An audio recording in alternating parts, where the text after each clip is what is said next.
All right, here we go. This is Kinesiology 223. This is chapter 20. This is presentation 4. This is pretty beefy, so I'm going to get into this and really start running through it. There'll be a couple points where you can just pause and kind of read through some of the bullet points that are offered, but it's a lot to process in this part, and I think this is like 11 or 12 slides, and it's pretty chock full of information. So let's get to it. Uh, we talk a little bit about the role of psychological skills training within injury and rehab, and you have to view this. And I like the way the book does is they talk about not only do you have the physiological side of the equation in terms of rehab, but you also have the psychological side as well, and you have to be able to guide your athletes and guide your people down that path to be able to have in place a positive environment for them, to have this holistic approach. And it's not just about, returning to play because the knee is fixed. It's about being able to understand their self-worth and their identity. So what they found is in a couple different studies is this: when you have athletes who utilize goal setting, positive self-talk, they have healing imagery, they've had faster healing qualities. And they ended up recovering and returning to play much faster than their peers. And what they found is this: by increasing this understanding that physical healing doesn't coincide, you're able to best prepare your people to move forward, right? And here's a great example: a person has a knee replacement. They have a knee replacement. They're within 24 hours. They are asked to get get out of the bed and ambulate. They're asked to walk. And for that person, it's going to be very weird for them because they've always had pain and discomfort from walking because of the knee issue. But now they have a titanium component in their knee and they're being asked to walk on that without that background noise and the feedback of being in pain all the time. And it's a bit of a blind spot within the body. And so as a result, what ends up happening is they are physically capable. Matter of fact, they're not even physically capable from where they were before the surgery. They're physically capable from where they were 15 years ago before their knee started to degrade on them. But psychologically and emotionally, they're here. They're just not ready to be able to take those steps because, frankly, to them, it's just weird having a component in their body and they don't trust it as of yet. So you have to kind of take them theoretically, and excuse the metaphor, walk them down a path to get them psychologically and emotionally comfortable with the fact that they can function. Whereas for the last 15 years, they really didn't have the proper 100% function. So you end up having this kind of performance anxiety that's in the mix there because they're nervous and apprehensive about being able to do anything. And you have to kind of guide them down that path and be able to get them to understand that they can be very effective in their ability to walk. And they don't have this kind of self-deprecating view anymore. They can actually have a very positive view about being able to not only get back to pre-injury levels, but perhaps pre-injury levels or pre-surgical levels and pre-injury levels. Now, when a person has a catastrophic injury like a ACL tear playing basketball, etc., it becomes a conversation of how you actually guide them down that path and help them with their identity crisis that they may be having in that moment. And when I talk about psychological recovery, I like what they do here in terms of athletes who had higher levels of intrinsic motivation to return to play displayed a greater appreciation for the sport, which we talked about. They have enhanced mental toughness, which I think we've already talked about, heightened motivation for success. And then athletes with extrinsic motivation displayed diminished confidence, unsatisfying performances. They end up having poor rehab, and they have heightened competitive anxiety. So what you'd like to have is a highly emotionally evolved person go through physical therapy and be able to come out of that process physically better and then psychologically and emotionally better. So what they're really getting after is this kind of holistic approach that requires some positive self-talk and positive strategies to RTP. Uh, when they talk about athletic trainers, one of the things they found is athletes not complying with treatment protocols was the top rated psychological problem, right? And you have athletes where they're returning to play and they're being asked to do things with like a 3-pound dumbbell, and their identity is completely wrapped into being able to sprint down the field and catch a football, but they have to hold a 3 pound dumbbell and do a very small movement pattern with it. And they may not fully understand why they're holding onto a 3 pound dumbbell nor doing that movement pattern. So as an athletic trainer, you have to be able to explain to them, here's how this works. Here's how this helps. This plays into this, which plays into this, which plays into you being at practice, which plays to you being back on the field, catching footballs yet again.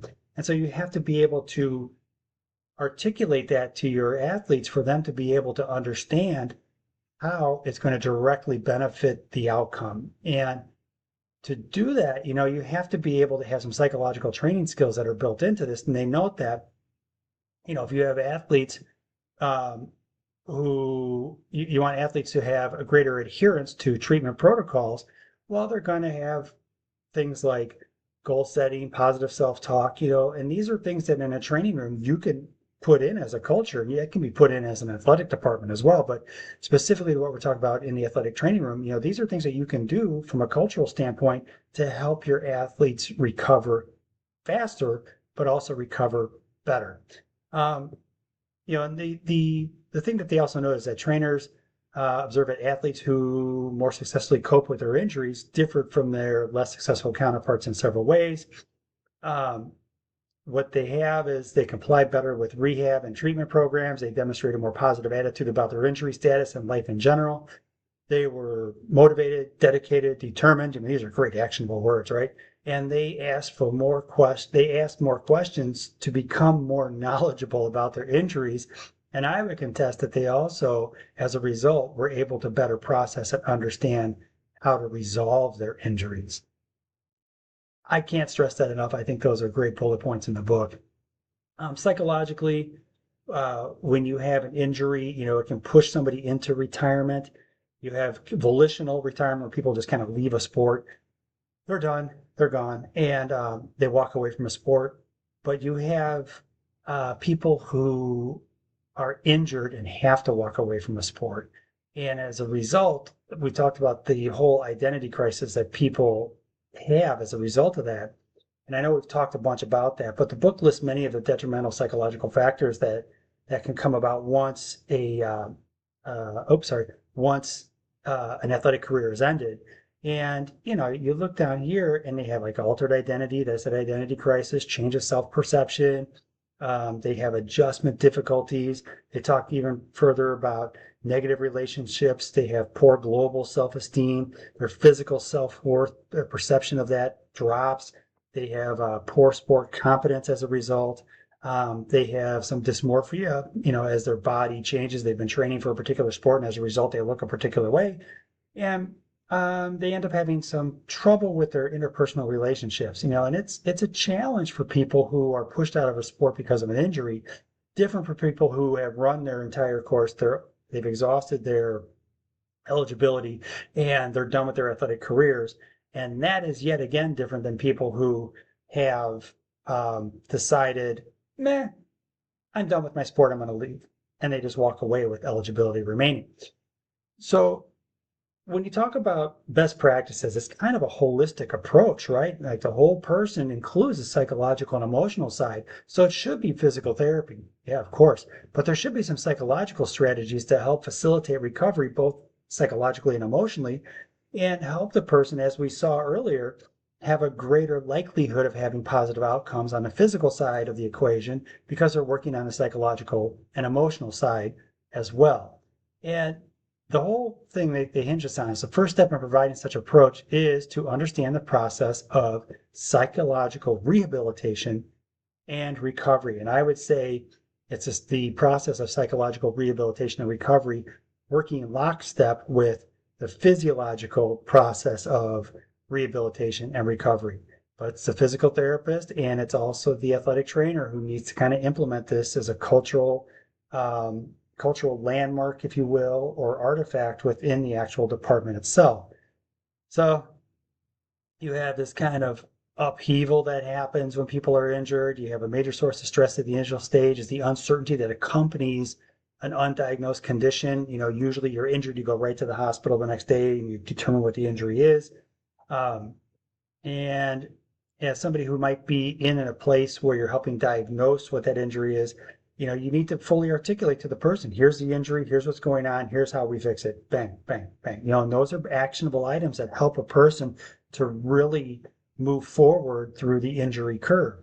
Um, Within this process, you focus on helping them sustain motivation, adherence to the rehab protocols, like we were talking about in the previous slide. You have goal setting and maintaining a positive attitude. And you set the expectation like, look, you're going through a rehabilitative process. We'll follow the plan. You're probably going to have a setback somewhere in this mix. Just understand it's part of what we're doing here. And we may push a little too hard one day and it might set you back just a little bit, but that's going to be part of this.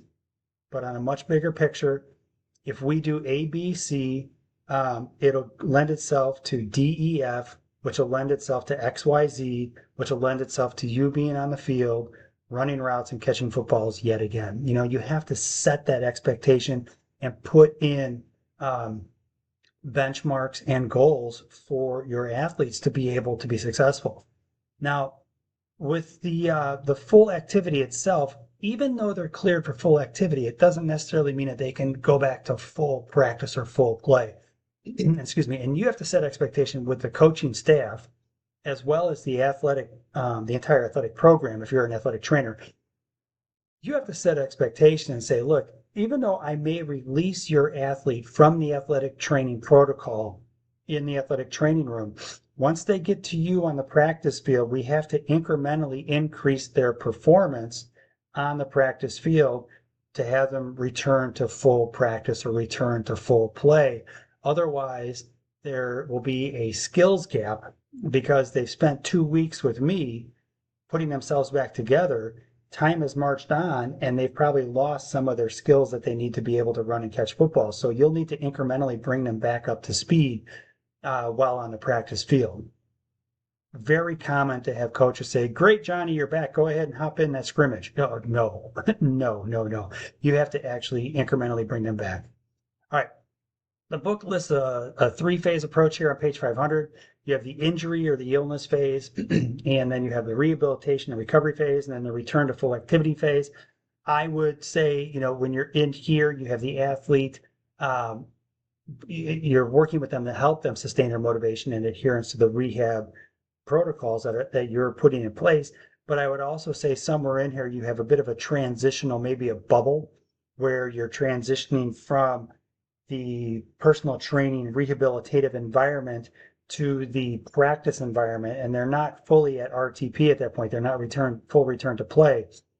There's a little bit of a transitional opportunity in there where you have to be able to talk with the coaching staff and have them actually practice their athlete maybe at 80%, make sure the athlete can do all the skills that they want them to do, and then incrementally ramp them up so they're back at 100%.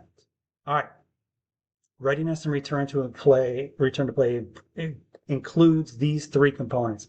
Confidence, they got to believe that they can actually do it. They have realistic expectations about their abilities, and there's motivation to regain previous performance standards. So I want to run down the field, I want to catch footballs like I did before. Great. So we have the motivation to do that. But before we have you do that, I want to set some expectations. I'm going to release you from here. I'm going to have you work with your coach, and they're going to incrementally bring you back so we don't have you blow yourself right out of the water the first practice you're back. So the first practice back will not look like the second practice nor the third, but by probably the end of the week, you'll be right back where you were before your injury. But understand, you got to trust the process. That is a very real conversation to have with your athletes. And your athlete also has to have confidence that they can return back to that skill level, right? So even though they have the motivation to want to do better, they have to be confident in the fact that they can do that. So there's a little bit of a psychological component that they have to be able to know that they can get back there. And I like how they list these procedures. They list several procedures in this process, and I like how they actually integrate these in terms of return to play protocols.